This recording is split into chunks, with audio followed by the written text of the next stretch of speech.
personality theory is saying about the kind of opponent processing between stability and plasticity. And so and then what we're trying to do is say, right, we can take sort of embodied cognitive science and properly integrate those together. And then there's an additional idea, which is that personality, might be an aspect of which it's affording not only individual cognition, but it might be, and this goes back to your classroom example, I think.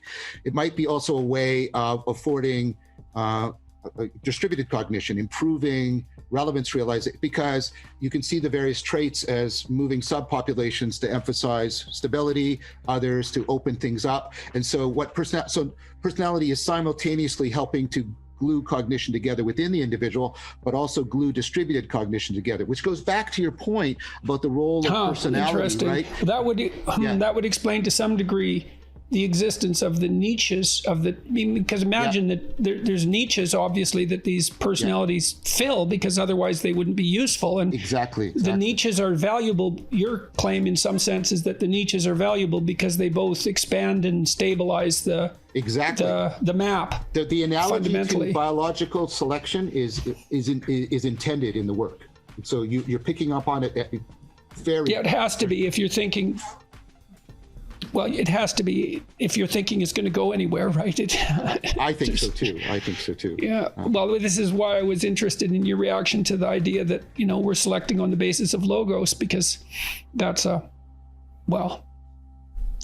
you've been talking about the metaphysical status of consciousness, and that's what drove me to bring that issue up, because the issue of God, in some sense, hinges on the issue of the metaphysical significance of consciousness. That's what it looks like to me. That's right. Do you think that's right? I think it's right in that this way. It depends.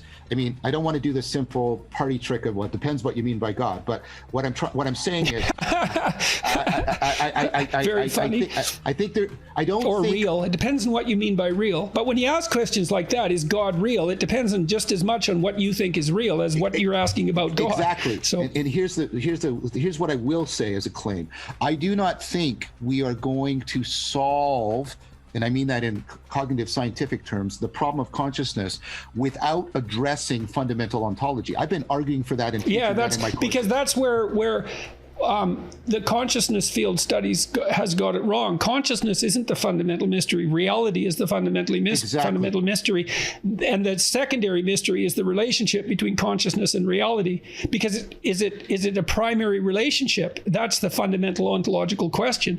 And one of the offshoots of that is, well, how can you, where is the reality without consciousness? Like, that's that objective world that's out there without us. But what is it that's out there without us?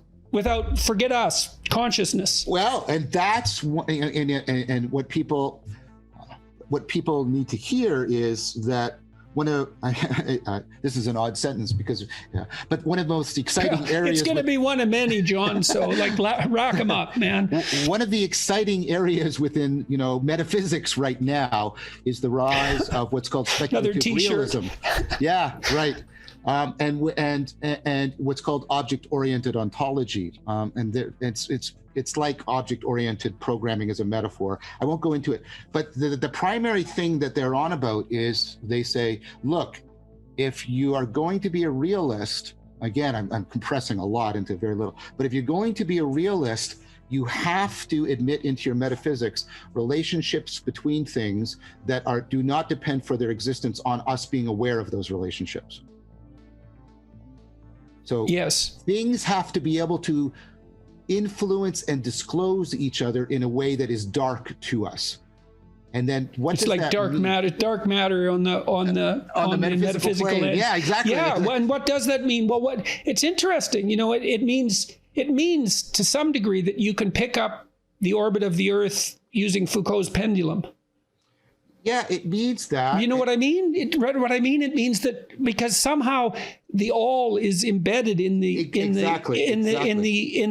singular. I got what you meant. And you see that with Foucault's pendulum. Sorry, I was playing between. There was two references in my mind. There was the historical thing, and then there was the book, yes. right? And I said, yes. Oh, okay, right. And so, yeah, I think that's right. And you know, people like Morton. And so then that brings up the question: is there a distinction between the unknown, real, and the unconscious? That's Jung's question of the munus iundus, I think. But that's why I asked you earlier about an unconscious in the world, Jordan. That's why I asked you earlier about... I know, John. That's exactly why I'm bringing it up. Yeah, exactly. So is the unconscious in the world, then you know, the corollary question obviously is the unconscious in the world striving to make itself conscious? Well, I don't know about that, but let me answer something that I think you're going to love from a Jungian perspective, which is how Harman talks about it. I'm going to use this language, but I think it's fair to him. He thinks the only way, so the idea he has, and I think there's something fundamentally right about this, is objects are not only shining in, phenomenon, but they are also withdrawing. They are always they're inexhaustible. Right? So they are simultaneously shining into our intelligibility, but they are always withdrawing into their reality. Right, because every object is more than it appears by an infinite amount. Exactly, and that's partly what you experience in experiences of awe in the inanimate. Yes. Right, because the infinite is contained somehow within the finite. Okay, this is great. So here's a proposal he has, that the only and it goes towards my claim of a participatory kind of knowing. The only way I can really participate in the withdrawal of this object into its unconscious, because if I'm conscious of it, I've defeated the very thing I'm claiming, is how I can relate to my own unconscious. The way there's aspects of me that withdraw beyond my consciousness, but nevertheless shape and make an impact. My participating in this axis, if you'll allow me a metaphor, allows me, and he means this in a profound sense, symbolically, aesthetically, to participate in the realness of this object. That's the kind of stuff that's going on right now in speculative realism. Let's get back to your 4-tier. I have to digest that in ways that I'm not going to be conscious of. I don't know how to follow that with the appropriate question. Well, I mean, it's the depth within that allows you to appreciate the depth without. It makes me think of the Psalms. I mean, it's the verse, you know, the deep calling to the deep, and that's not you calling. Right, that's what I mean about the transjectivity. Yes, that's also akin to the metaphor of rescuing the father from the underworld, because we're constantly doing that. So the father is in the inner underworld always, as a consequence of our reflection of the external